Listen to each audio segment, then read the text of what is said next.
Good evening. Welcome to Alpha Ministries live stream. We're beginning the Biblical Self-Awareness Lesson 1 of the Alpha series. So I want to say greetings, saints, sinners, believers, unbelievers, whosoever will. We're going to, for the next few weeks, couple months or so, be studying out the Alpha series. The author of the Alpha series is John Glenn. Alpha Ministries is located in Okeechobee, Florida. And it's not your typical mainstream institutional church. We work a lot in recovery with recovery circles. We are considered Alpha Ministries a recovery church because what we truly believe is that the whole world is in need of recovery. Okay, the whole world needs Jesus Christ. The whole world needs to be changed. Often when someone comes to me for just pastoral counseling, they'll usually start off when you want to get their story and gather information from them. They usually start off with a statement like, I come from a dysfunctional family. And I say, well, welcome to the human race. I mean, I knew that when you walked through the door, because we all are dysfunctional to some degree or another. So what we're going to do, the first part of the Alpha series, the Biblical Self-Awareness, is really try to see ourselves the way God sees us. Okay. There's a story about it's an ancient Hindu fable, and it's about this magician that could grant any wish of the animal kingdom. Is in charge of the animal kingdom. So a mouse comes and says to the magician, you know, I lived my whole life in fear of the cat. So please, can you help me out? So the magician says, fine. Boom, changes the mouse into a cat. Now, sometimes later, that cat that was a mouse comes back to the magician and says, the dog's out there. The dog's out there, and the dog's going to get me. Going to pounce on me. I'm afraid of the dog. I live in constant fear of the dog. So, poof. The magician changes the cat that was a mouse into a dog. Now, soon after that, the dog that was a cat that was a mouse comes and says, there's tigers out there in this great land of ours. There's tigers. I'm scared to death. Those things are ferocious. So the magician said, fine. Changed the dog that was a cat that was a mouse into a tiger. Well, the magician thought he was done with his work, but it wasn't too much later that the tiger that was a dog, that was a cat, that was a mouse, came and said, I am so afraid. The hunter's out there and he's got guns. So the magician scratched his head and says, fine. Boom. Changed the tiger that was a dog, that was a cat, that was a mouse, back into a mouse and said, I made you the mightiest of all the beasts in India, but since you think like a mouse, you're better off being a mouse. And that was the end of the story. So what we're going to study out, to give you the end at the beginning, we're going to study out in the Biblical Self-Awareness all the things that God has done for us to change us, how God has already changed us. A lot of people that seek recovery are seeking change, and they feel like they can never change. And I always see relief come over the faces of many of the guys in the halfway house when I tell them God has begun the change already. God has changed you already. God's way of changing us is transformation from the inside out. Where man's idea of changing is we're going to change ourselves from the outside using external things. And hopefully it changes our inside, changes our hearts. So we're going to start off tonight looking at the question, who are you? adolescent psychologists say that in adolescence, that's the period. Adolescence really isn't an age. It's how you develop and progress, because there are people in their 70s that are still stuck in adolescence. See, adolescent psychology says that in between, really from 12 years old up maybe into your mid 20s, you have to answer 4 important questions in order to be functional as a human being. And the first question is, who are you? The second question says, what is your purpose? The third is, what do you need? And the fourth is, how do I relate to others? Those 4 questions. Tonight, we're going to look at the first one. Who are you? What is your identity? What is your self-image? Now, when I ask the question, or people ask you, who are you? There's a lot of things that might go through your head now that you're thinking, like how you would answer that question. If your name, of course, or say you're at a wedding, you usually talk about who you are in relationship to the bride or groom. I'm a friend of the brides. I'm a friend of the grooms, right? So there's that. Or you might answer with your profession. No, I'm a counselor. I'm a teacher. I'm a truck driver. And it goes on and on. So there's various ways that we identify ourselves. But those are all external things. Those are all does not get to the core. And we all have our own self-image that is different really from maybe our true self, who we really are. We all have a self-image. So we're going to start there before we discover who God has made us to be. How does our self-image develop, and where do we get to where we find ourselves, of how we think about ourselves? Now, Carl Rogers was a behaviorist, and we know that behaviorists, they study behavior. They really study why we act weird. And he said that it had a lot to do with self-image. He said the first thing that comes into play for anybody's self-image is how other people see you. Okay, now this usually starts right in our immediate family. We're born into the family, and as children, we get direct messages and indirect messages from our parents. Okay, direct messages could be verbal. I love you.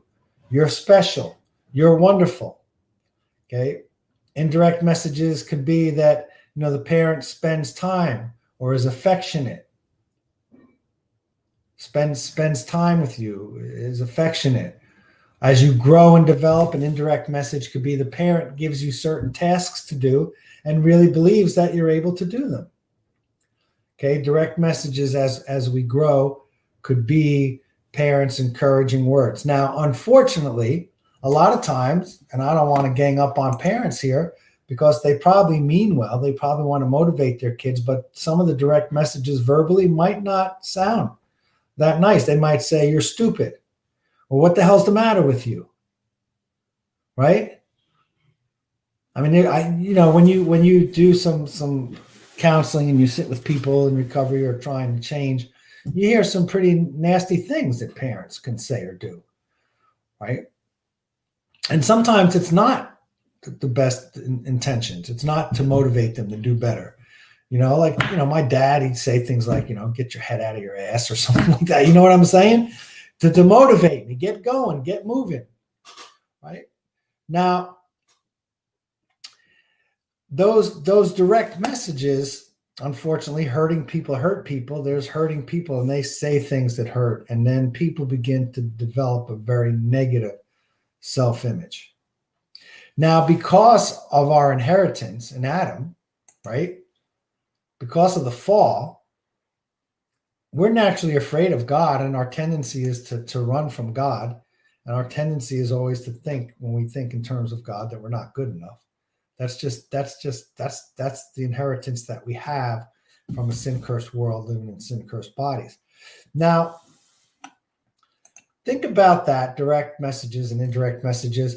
Growing up, it was discovered later in my life, we all figured it out, my parents and everybody else, is that I broke a lot of my toys. I broke a lot of things. And one of the reasons is I was coming up in the age of electronics and there was all these new things. I wanted to see how they work. So I wound up breaking them. And I got the nickname Fat Fingers. They call it Fat Fingers, breaking things again. And then my mom, I heard her say in front of my aunts and uncles a few times in adult talk. I know I heard it at least twice. Billy, he's not mechanically inclined. He's clumsy. He can't, he's not good with his hands, can't do things. So naturally, I never tried to do anything, right? But as I grew older and I took some courses and found out about all this stuff, I realized that if I took my time and I really thought things out, I could fix things. The motor of our washing machine went last month, and I fixed it. I replaced the motor, okay? Because I thought about it. I used to have to read things. Now you go on YouTube and they'll show you, And the good thing about our technology now is they, like the LED displays for all the dishwashers and things, they give you an error code. They tell you what's wrong with it.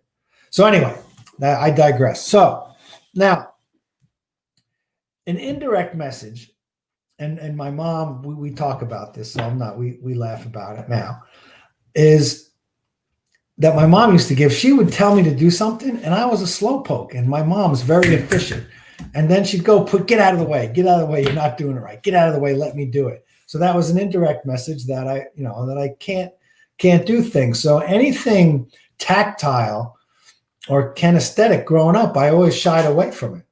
Maybe that's why I, got into singing and music and books and English. I'm an English teacher, right? But anyway, so this is the way that we develop a self-image. So you have how others see you in your immediate family, but then you grow up in the culture, right? Whatever culture you grow up in. Okay, I grew up in a culture where boys and men did not cry.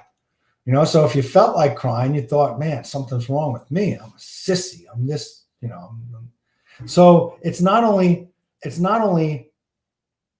the nuclear family, then it's your culture. And then when you get into middle school, which is friggin' purgatory, you get into middle school, the messages start getting louder, right? And in our culture, we usually equate beauty, especially for females, with youth and weight, right?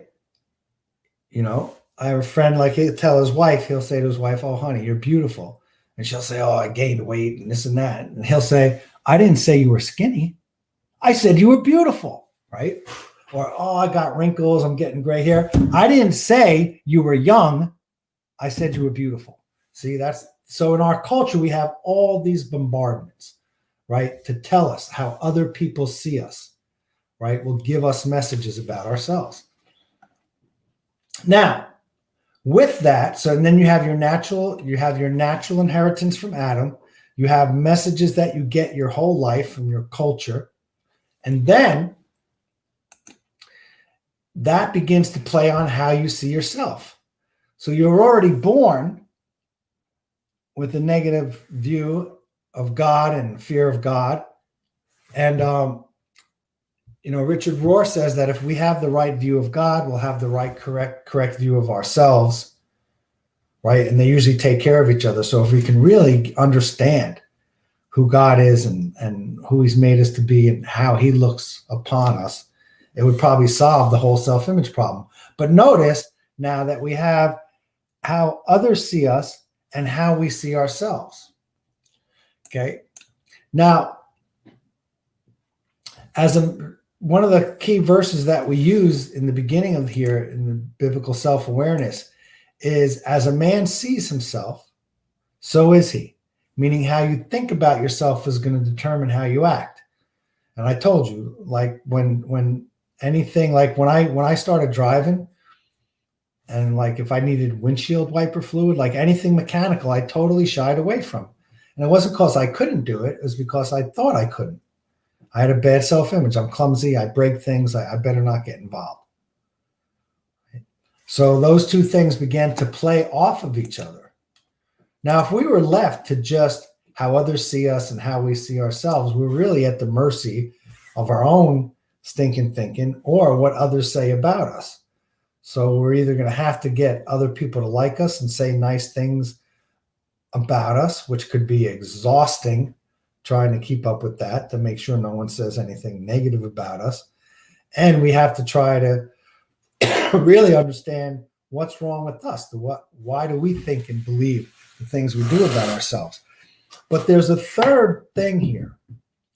See, we're not left just to how others see us and how we see ourselves. There's this third part, which is the way you really are, the third circle on the top. The way you really are, or the truth about you, the truth about who you are. And this is where we really want to focus in on that third circle. You see, that third circle is what God says about us, what God says is true about us, that third circle. Now, right off the bat, if you're new to the gospel, if you're new to a relationship with God, if you're new or whether you're not new, there are things about you that are true, that are absolutely true in the spiritual realm that you haven't believed yet, that you haven't discovered yet, that you haven't realized yet. You follow me on that? There are things about you that are true that you have not yet discovered. For example, how much weight can a square inch or a square foot of your bones hold? Do you know that?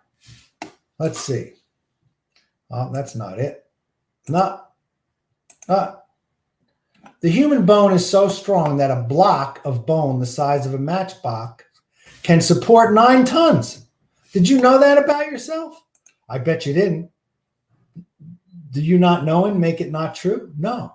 See, I'm using things in the physical realm to show you that right now, to really drive home that right now, there are things about you that are true in the eternal realm. They're true from God's point. They're true about you in the eternal realm outside of time and space.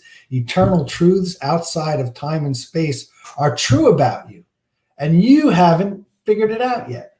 It hasn't been revealed. You haven't believed it. But nevertheless, they're true. Let's look at a couple other physical characteristics just for fun. When you're simply awake, your brain generates enough watts to turn on a light bulb. No wonder why they always have that thing in the cartoon where bing, right? So I didn't know that, but now I do. The average number of thoughts that humans are believed to experience each day is 70,000. Our lungs inhale over 2 million liters of air every day without even thinking. So all these things are true. You didn't know them, but they're true nonetheless. That's the point I'm driving home. 75 to 100 trillion cells in the human body. All right. So what we're saying then is the way you really are there are things that are true about you spiritually, intellectually, outside of time and space. There are things that are true about you that you're going to discover in this study that really will blow your mind. But just because you didn't believe it or think about it doesn't mean that it's not true. So what we're asking you is to lock in and to believe the truth of the gospel. So let's continue. Now, look at the circles. The further apart your circles are, meaning the greater the difference between how we see ourselves, how others see us, and how we really are, the greater the inner turmoil and dysfunction in our lives. Right? The further our circles are apart, the greater the dysfunction in our lives. For example, the greater the turmoil. Say, just picture someone that's in addiction.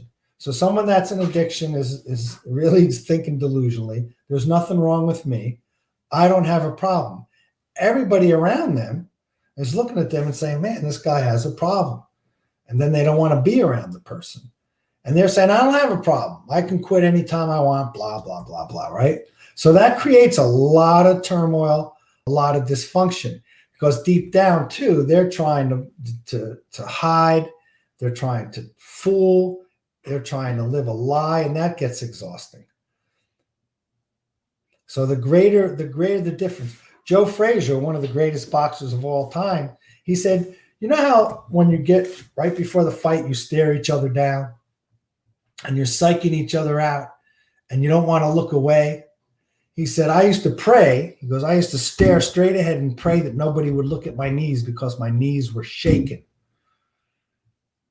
He looks real tough, but man, he said, my knees were shaking because I knew in most fights, especially as I went on, he goes with Ali and Foreman, he says, most fights, even if I won, I was going to get hurt.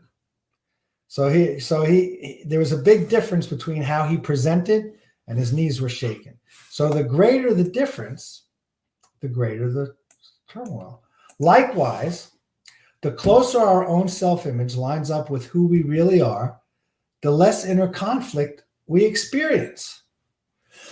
I mean, think about it. Don't we like hanging around the people that know everything about us and like us anyway?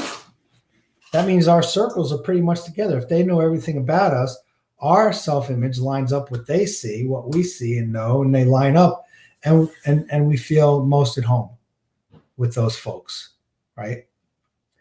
So we really want to get ourselves together, so to speak. Now, Chuck Swindoll said that in its earliest form, the word peace meant to bind closely together and came to include the whole idea of being bound so closely together with someone or something that harmony resulted.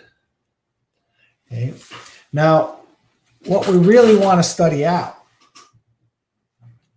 in the next few weeks is really how God has bound us so closely to himself that we can have this great, great inner peace and joy and inner harmony, and that we can learn to be authentic and learn to live honestly with people instead of running and hiding.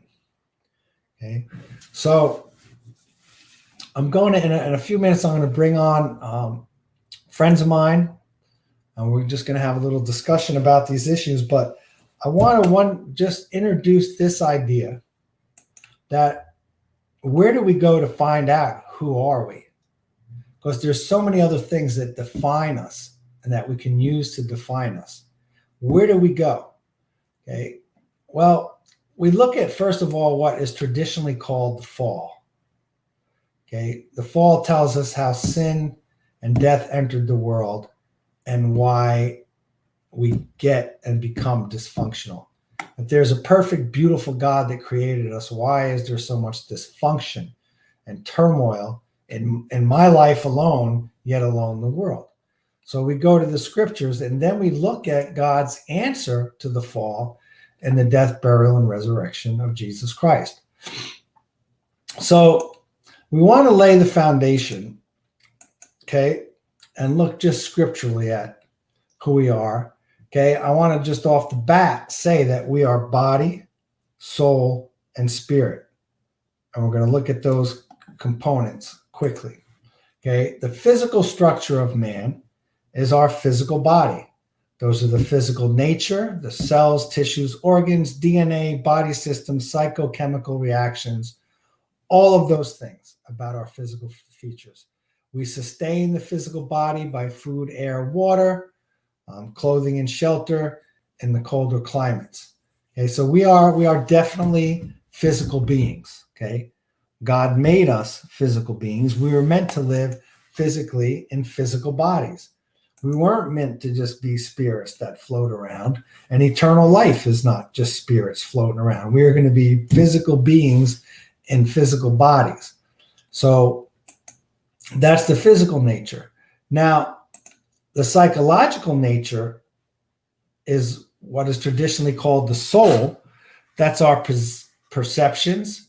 That's where our personal needs are met and realized. Our psychological is our emotions, our conscious and our subconscious minds. Okay, the soul structure of man is mind, emotions, and will. Where originally God wanted to teach our minds, control our emotions, and direct our wills. Okay, so that is the soul. And then there's the spiritual part of man, where God breathed into his nostrils the breath of life. And our spiritual nature is our creativity, our moral consciousness, our abstract thinking, our ability to communicate. That's the spiritual component of the man. I'm going through this quickly because we're gonna come back to it and spend a lot of time. Now, some people believe that the soul is really the interaction between the body and the spirit, and that we are really just body and spirit, and this soul part in the middle is really a result of the interaction of those two things. To me, it doesn't matter. We're body, soul, and spirit. Now, looking at the account in the garden, I would recommend a book. There's a book by Peter Hite, and it's called Peter Hite wrote a book. It's called Time, Space, and the Creation of You, and it really talks about the opening chapters of Genesis in a light that really opens up your eyes to the fact that we can't put God in a box with anything, and the fact that He's created the universe, right? And he created that huge 156 million billion light years, whatever it is, universe. And he created the littlest individual cell and the DNA. It's amazing. And it's amazing when you look at the creation account through everything that we've discovered in the last, in the space age, in the last 100 years or so. It really is amazing what's out there and what God is capable of. Now, God, all right, well, let's back up. So God, the scriptures teach that, first of all, in Colossians, it says nothing was made without Jesus Christ. Nothing was made without God that's been made. He's the creator of all things. Nothing was that has been made was made without God. So God created the heavens and the earth. And one of the things that Peter Hite points out is that we usually look at this like he created the heavens and the earth all at one time. But we don't know that. He created the heavens, the universe, and the earth is part of that. So like the Big Bang Theory, which has pretty much been proven. And here's the thing. All the cosmologists, everybody that studies the origins of the universe, that study cosmology, the cosmos, all of them believe in God. That's not known or publicized or talked about a lot. But back in 1994, the Hubble telescope figured that they pinpointed the origin of the universe, that the universe is expanding, it's continuing to expand, and they look at everything that's out there, and there's intelligent design. Now, when they made this discovery, in countries in the UK and Europe, it was on the news for weeks and weeks. I didn't read about it till about 20 years later.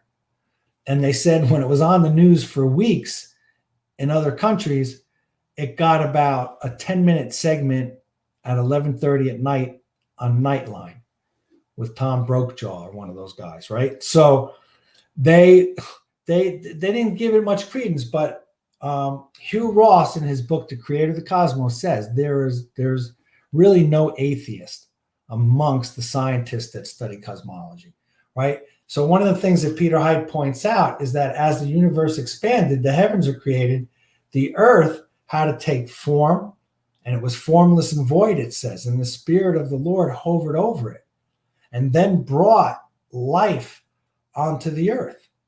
And there's nothing about it that says that they're one sequential day. He didn't create the sun, which we measure one day by, until what? The third or fourth day.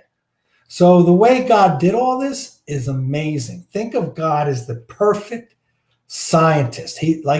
Science is God. Science is his mind. He's the master scientist, the ultimate scientist. It's mind-blowing when you think about these things. So God talks about that he created Adam, he created man, and there's two different accounts. Okay. First it talks about him creating Adam naming the animals, and then God looking at Adam and saying it's not good that man should be alone. and then he created male and female. He created them. It wasn't that God said, I think I'll create Adam, and then I think I'll create Eve. He had this all planned.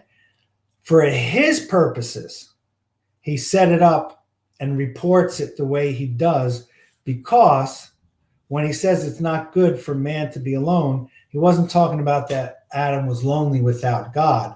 He was talking about that Adam needed to take the love God was pouring into him and give it out relationally. So this was the God's plan from the beginning, male and female, he created them. But it shows that he made Adam, fellowshiped with Adam, and then for his purposes that he intended from the beginning, he made women. He made woman, he made the woman Eve. And here's the account. It says he took part of the man's sides and closed up the place with flesh.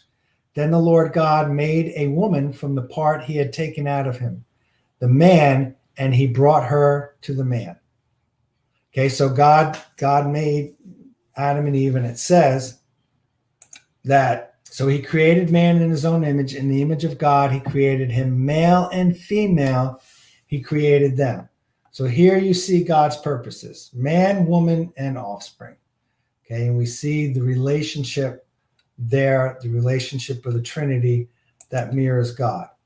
Okay, so we're getting into the creation account a little bit tonight. We're going to pick up on the creation next week, but I wanted to look at biblically at the body, soul, and spirit part, that we were physical beings, right? And then God breathed into our nostrils and we became a living being. He put his breath in us, his life in us. Now, knowing that, first of all, we are created by an intelligent, loving God, slow to anger, compassionate, and loving. Knowing that we were created should mean a whole lot to us. Okay, we should meditate on that. We should think about it. Unfortunately, many of our kids are taught these days, if they're not taught by their parents, or if the parents, this idea of there's no God and this all happened by chance.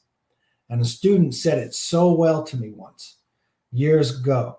Well, according to evolution, Mr. Lloyd, I came from nothing and I'm heading towards nothing. So I came from nothing and I'm heading towards nothing. What is this middle part? Sometimes I feel like it's nothing. So that's a pretty poor self-image to right away before you even do anything. So what we're going to touch on tonight is we're going to kind of look at talk about and discuss how our self-image is developed and how that fueled our addiction, and then the way back to developing a healthy self-image, right? Because what we really want to look at and find out about is the truth of who we are. And we're going to study that out and prove it the next few weeks. But just right off the bat, you can say tonight that you're loved by God, you're accepted by God, you're completely forgiven by God. God loves you, accepts you, forgives you. He demonstrated his love in that Jesus Christ died for you. And God really has made this relationship with him a very intimate and personal one.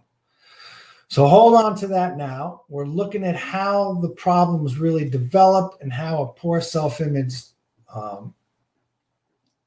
fuels our dysfunction and the way back to a proper self-image. Now, on the panel tonight, we have in the right-hand corner next to me, that's David Currington. Down the bottom is Jim Hutchinson of Hutchinson Upholstery, Treasure Coast. And we have Pam Herman. And like myself, we are all in recovery, and we're going to talk about our self-image. We'll start with Dave. I guess we'll just go around the clock here. And Dave, if you want to share how, understanding how your self-image developed and how, whether a good or bad self-image fueled your addiction and recovery process. Unmute.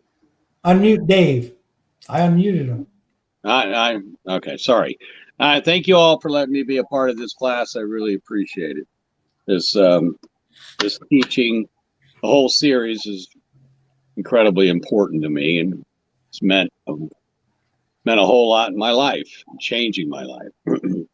So, personal self-image, coming from my past, as Bill, you so eloquently laid out the the way I felt about myself. My self-image was related to input from my parents, input from my brothers, input from the friends that I had, and so it was pretty tainted. Some certain things that I went through as a youth. One particular thing, I had a very young in kindergarten. I had a teacher conference meeting with my mom and my aunt and my kindergarten teacher, and I was there with them, and they announced, the kindergarten teacher announced that I wasn't learning at the rate of other kids in kindergarten, and that they needed to keep me another year. Well, I overheard that whole conversation, and so my self-image at that point was, like Bill put, I felt like I was dumb. I couldn't learn like other people, and that thing at 5 years old, it affected me all my life. So as I believed that I was stupid and I couldn't learn, and so that affected me through school, my whole time through school, and when the career I ended up with in was working with my hands, because I never believed I had the ability to do anything other than that, but I had some ability with my hands, so that's what I did. So that self-image that was created by an outside source tainted my whole life. Those are real to me today. They're very tangible. And then in a little further along in school, I really wanted to be involved in sports, but I had 2 left feet. I was very non-athletic.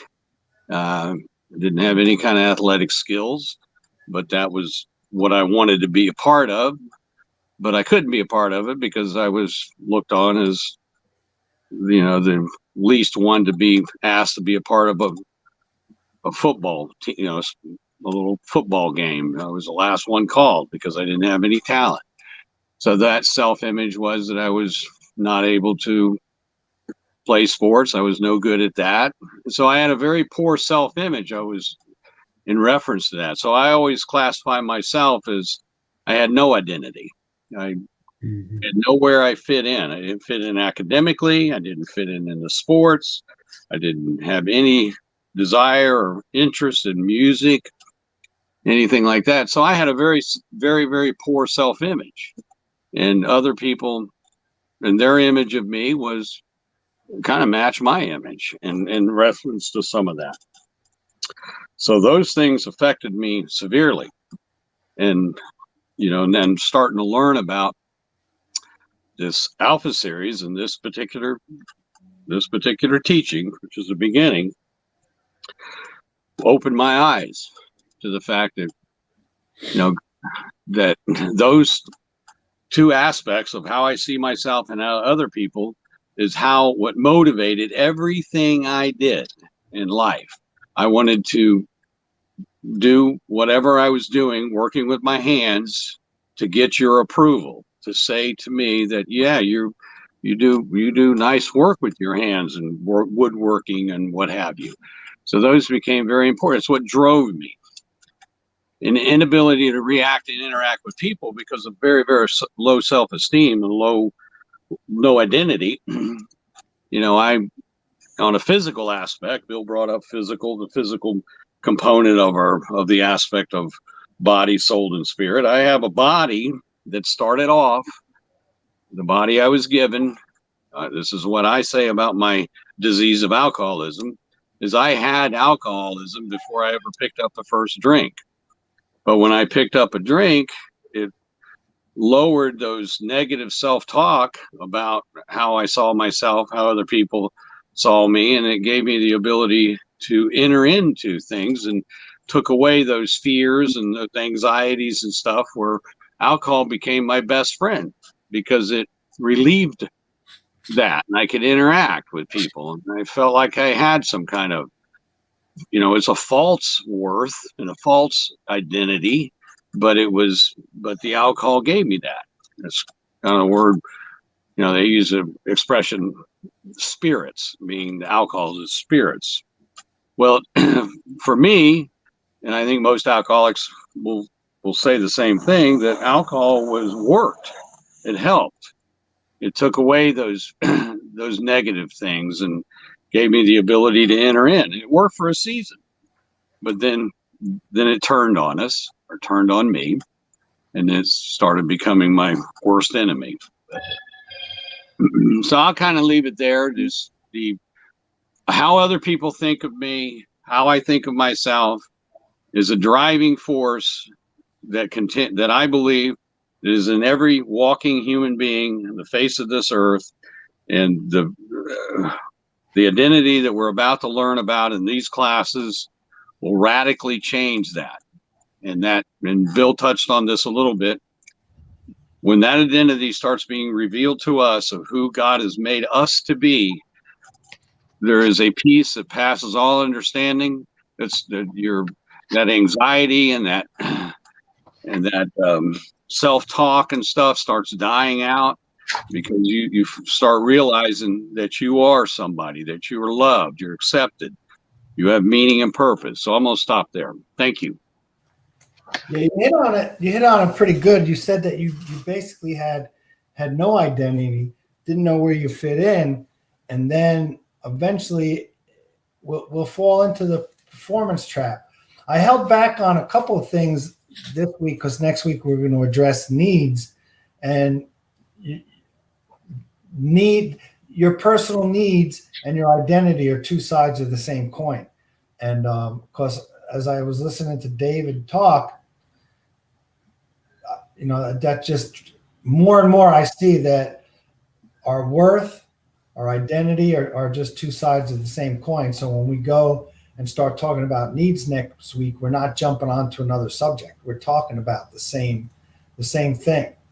I'm going to bring Pam on. Good evening, Pam. Good evening. Am I unmuted? Yes, you are. Oh, yay.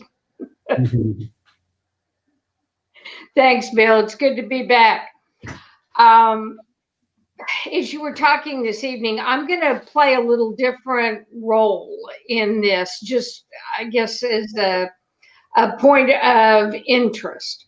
When you were talking about the biblical foundation for the family and the importance of the family, Dave rehearsed his background and upbringing.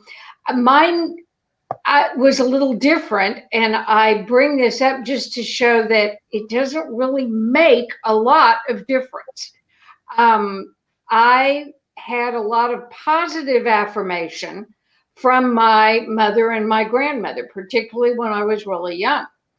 I did not have a strong father positive influence. My father was not a bad person. He didn't hurt me or he just basically didn't know what to do with me. He didn't have a strong, involved father either. So not having the mother and the father influence, but having only the female influence in my life set me up for being much more comfortable around women, but very insecure, and if you would care to use the word, codependent in my relationships with men. I sought out men who were, the psychological term is emotionally unavailable. And then I would attempt to get their attention to try and meet that need that you'd mentioned earlier, for my identity. So I had half, but not both pieces. And I think it's important, and it's one of the things that I try and stress for people, the importance of the attack on the family that's going on in the world today. You had talked about being in recovery, and as always, I want to throw that piece in. As we were looking, you started out talking about Carl Rogers, and as I was reviewing, it's made me get out my Alpha book. I haven't had this out in a long time.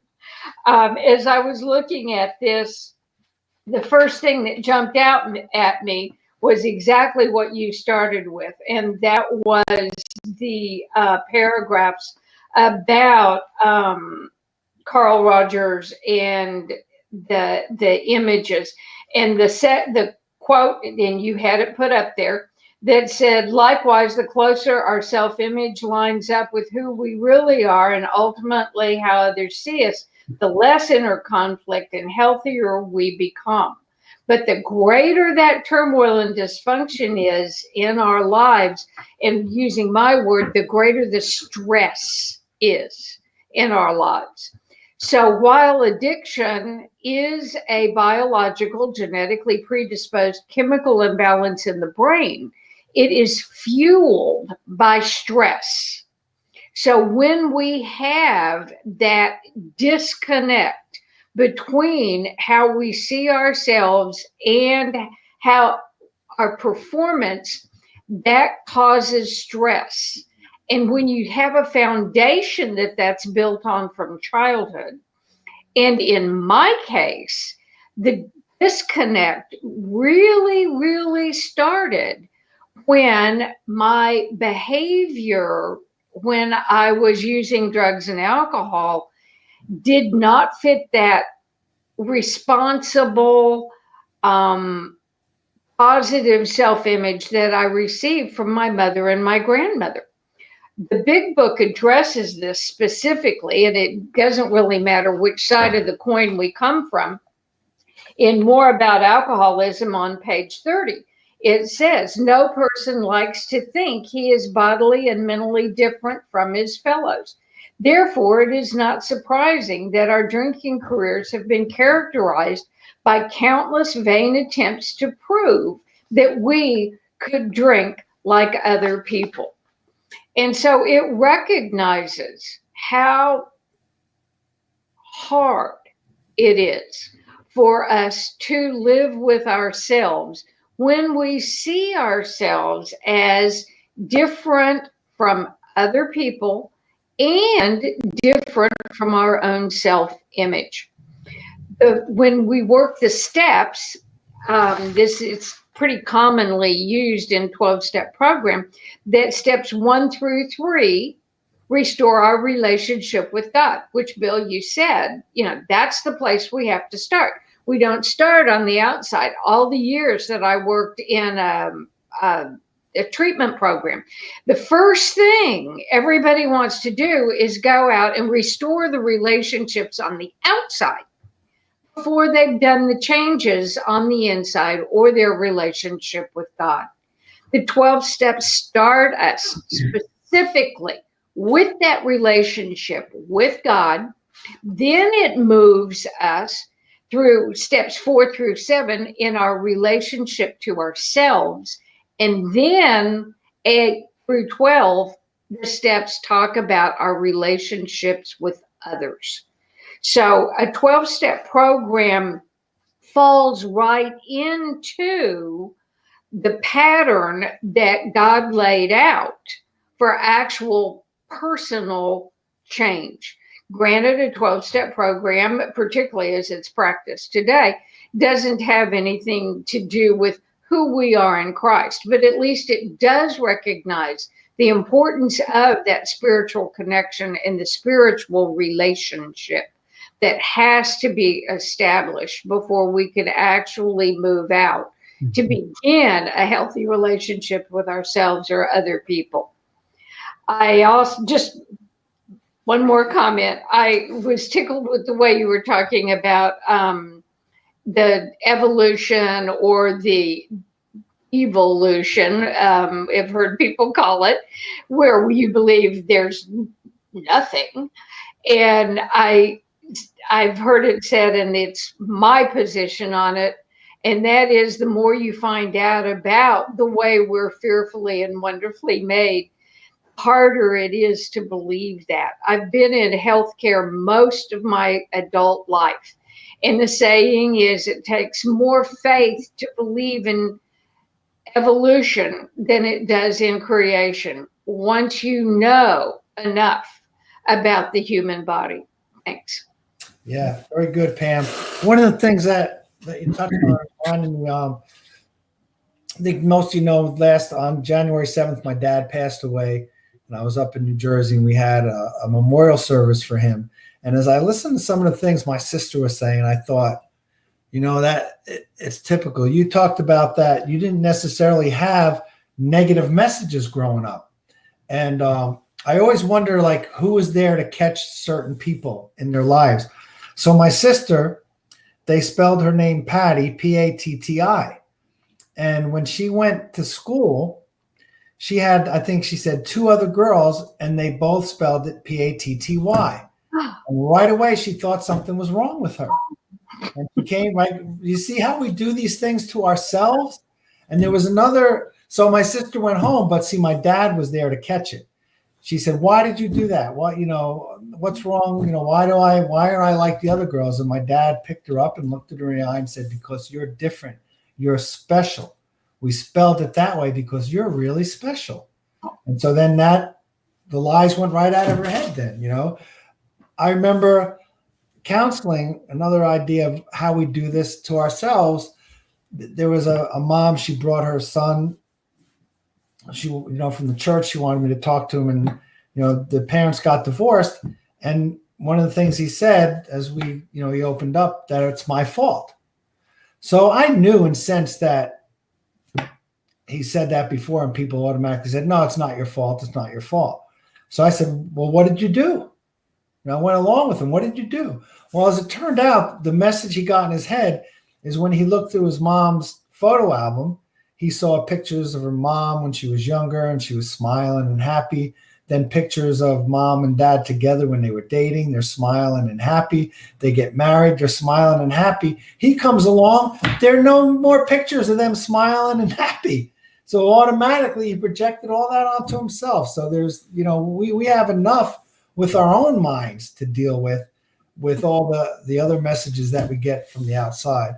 So I was thinking about that when you were talking about your childhood, because, you know, I watched in horror my daughters go through middle school. I thought they would be taught the gospel and never deal with this stuff. And it's just, it's like gravity.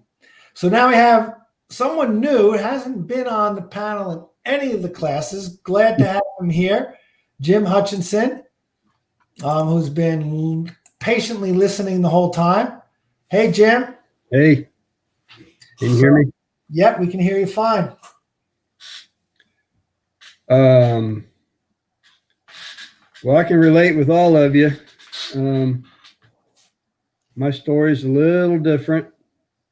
I grew up, from what I remember, I don't remember probably the first 7 or 8 years. I remember when I was 9 and we moved to Florida. But I grew up with my parents both drank. My mom drank straight vodka. My dad drank straight whiskey. When they weren't drinking, they were the greatest people on the planet. I mean, they were great. But when they were drinking, they were monsters. So you didn't know, kind of like walking on eggshells. You didn't know if you was going to get hugged or slugged because you didn't know if they were drinking. And I remember some of the things we were taught. You're going to be the death of your mother. You're all just hoodlums.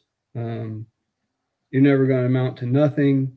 You're going to die in prison like your dad's dad. A lot of negative. I don't really remember a lot of positive in the childhood. But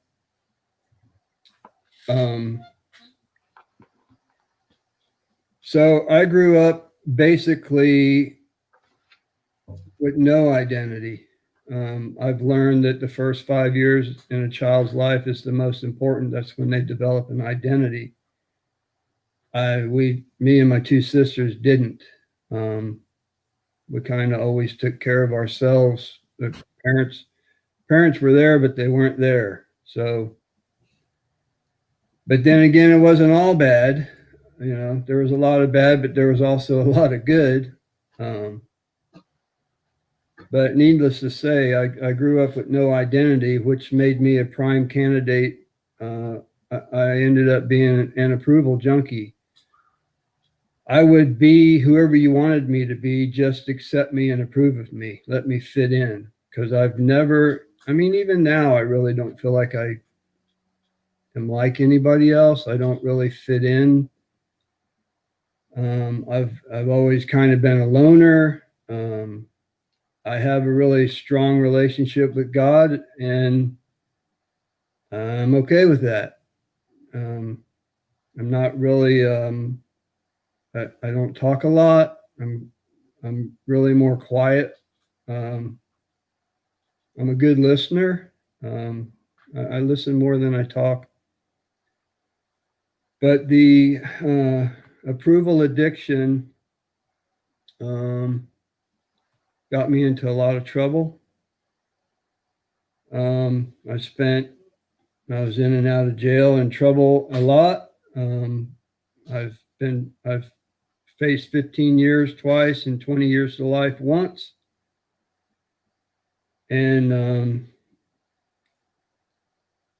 the other thing is the way that I got saved, everybody around me was doing it. I don't know, it was back in the 80s.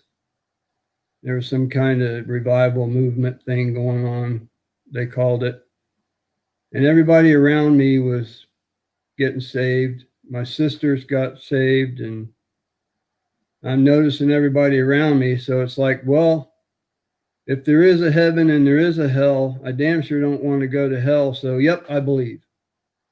And that's how my journey started. God actually took that then, and he's been working on me ever since. But what's happened is I've been abused by authority figures. I grew up not trusting anybody. And it wasn't until a few years back, actually it was John Glenn that brought it to my attention. I wasn't even trusting God.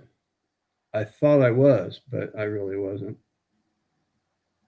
Because of my father-son relationship on earth, I took that to my heavenly father and son relationship. So sooner or later, he's going to turn on me. So you really can't trust him. But I wanted to. I had a desire. And then I also had a desire to change. I was getting in trouble. It wasn't fun anymore. You know, it started off fun and it ended up misery. And I had a willingness to change, but I didn't know how to make that happen. I went to a few churches, and I became like religious. And it was all about performance. And you know, my dad taught me that my dad was a perfectionist. So he taught me, whatever you do, do it the very best you can. So I've always lived under that law system. And, I have, I'm a perfectionist. What I do, everything that I do the very best I can still. I'm finding the balance in it.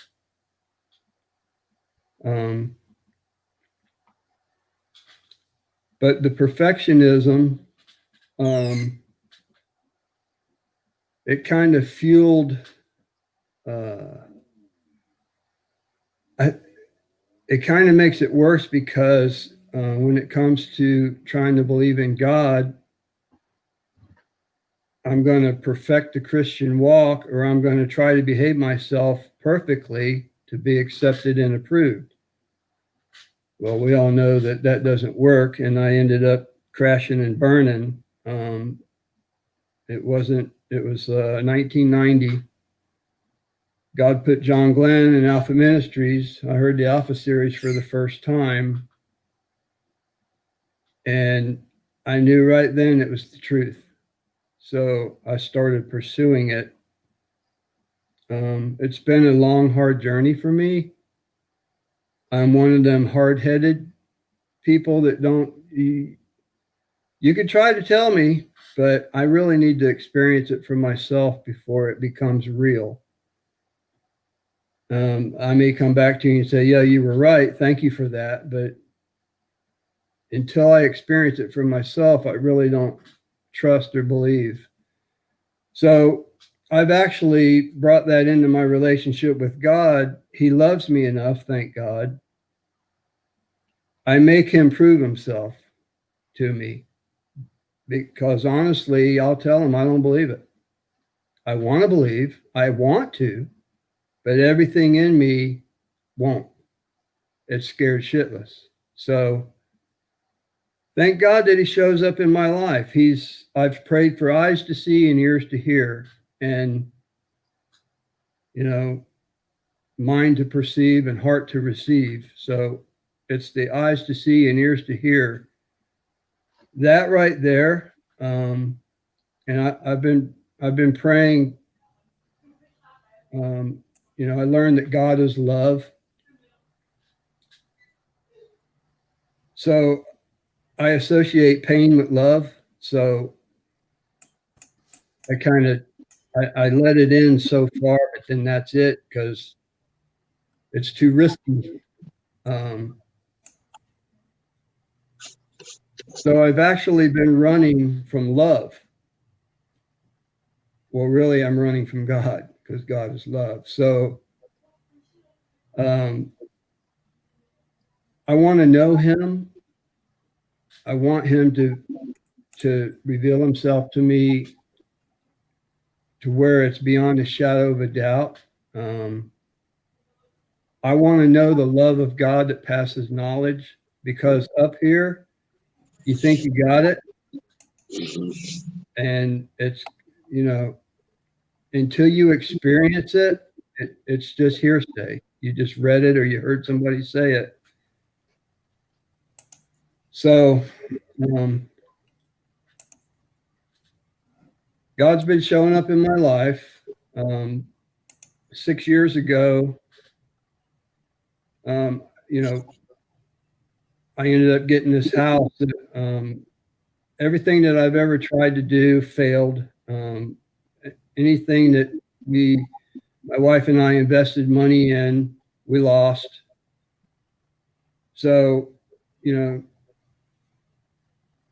it wasn't looking good. So we lost our house in Okeechobee. It foreclosed because we bought when the market was high back in 05, 07, whenever it was. And so my chances that was all the money we had, and we lost it.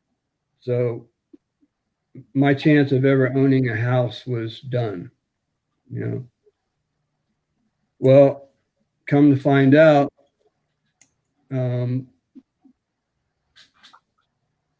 40 years later, I find out I still have my VA loan. I never used it. Well, I lost it. And the gunny told me, when he handed it to me, he looked me in the eye and he said, don't lose it, because if you lose it, well, I lost it. It got repoed in one of the cars I was living in.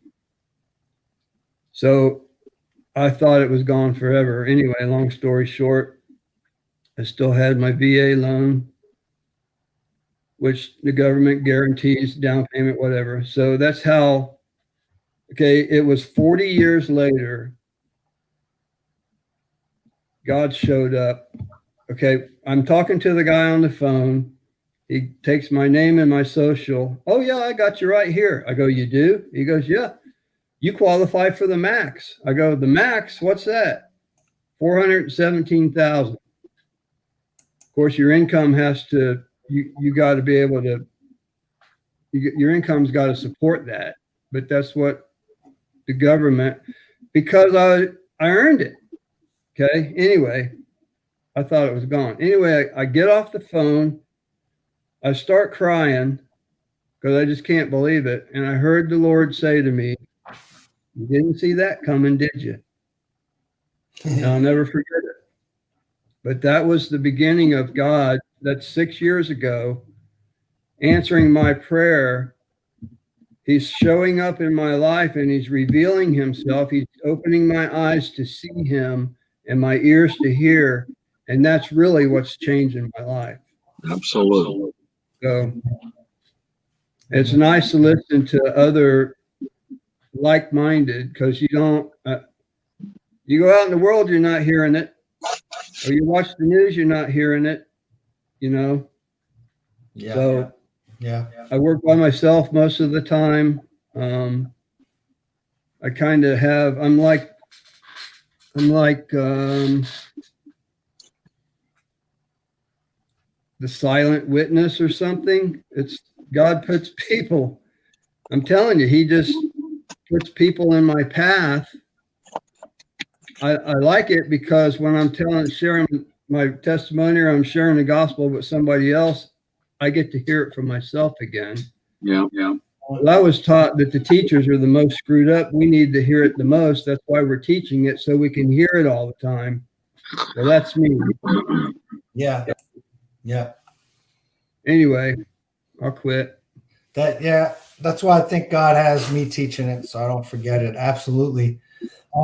You tied in, one of the things that I saw clearly that we all touched on is that when you said that, you were running from God, you were running from love, when your image of God changed at the same time that your own self-image began to change.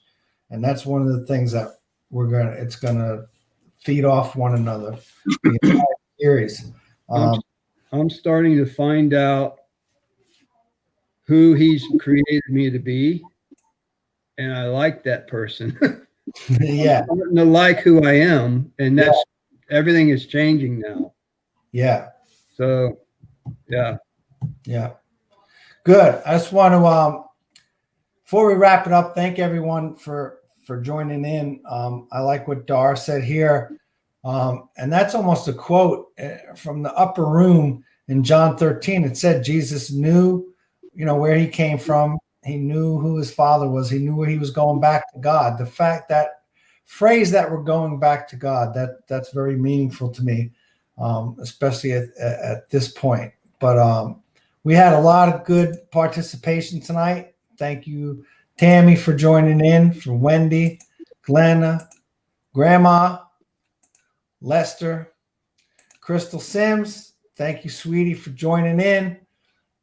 We already saw from Bar, Pam. Thank you for joining, Tucker. David, thanks for joining. Sandy, Wendy, Missy, Herman Ray Hawkins. That sounds. There was a singer, Screaming Jeff Hawkins. And there's Herman's comments. Great, authentically thankful for your testimonies about the lives out of the recovery, transforming kingdom labor, which John Glenn showed with Jim Hutch. Awesome, amazing grace alone through faith. The Holy Spirit led changes. Innermost perfectionist. we'll end on that note, on the idea that we were talking about being perfectionist. Someone told me once, says, if God's made us perfect and we've been made perfect in Christ, we will realize that when we're transformed out of these sin-cursed bodies and we're in the kingdom finally forever and ever. But the fact that God's made us perfect, but we're infants, we're perfect but not mature. He said, trying to be a perfectionist or make yourself perfect, he says, is like going over to the Mona Lisa and trying to touch it up with your own. The artist, the art experts would kill you. If you had the real Mona Lisa on the wall and you went over there and said, I'd like to change a few things. You know, it's like trying to put a mustache on a Mona Lisa if you're trying to perfect yourself. And another insight on that, you know, someone told my wife, Carrie, you're too much, you know, with Bill, that you love him. And, isn't there anything you don't like about him? And she said, sure, there's things. No, isn't there anything you would change about him? She said, well, you got to look out for that. She said, if I change things I don't like, there might be this shift, and the things that I really like might go away too. So you never know what God's doing with us. We look at other people, think, oh, they need to change. I need to change. It's a process. He's changing us from the inside out. So until then, until he brings about the change that you desire, remember his grace is sufficient. His power is made perfect in weakness. Nothing can separate us from the love of God in Christ Jesus. Thank you all for joining us. Be back here next Thursday at 7:00, and we're going to continue. We're going to look at the flip side of identity needs. Pam, you got an announcement? Not right now. Thank you. All right. And for the Reach people, you're on the Causeway at 9 a.m. Sunday, and Alpha Ministries Church, Freedom Ranch, Church in the Woods is alive and well, rolling 11 a.m. All right. Thank you. Thank you for joining. God bless you. Good night. And see you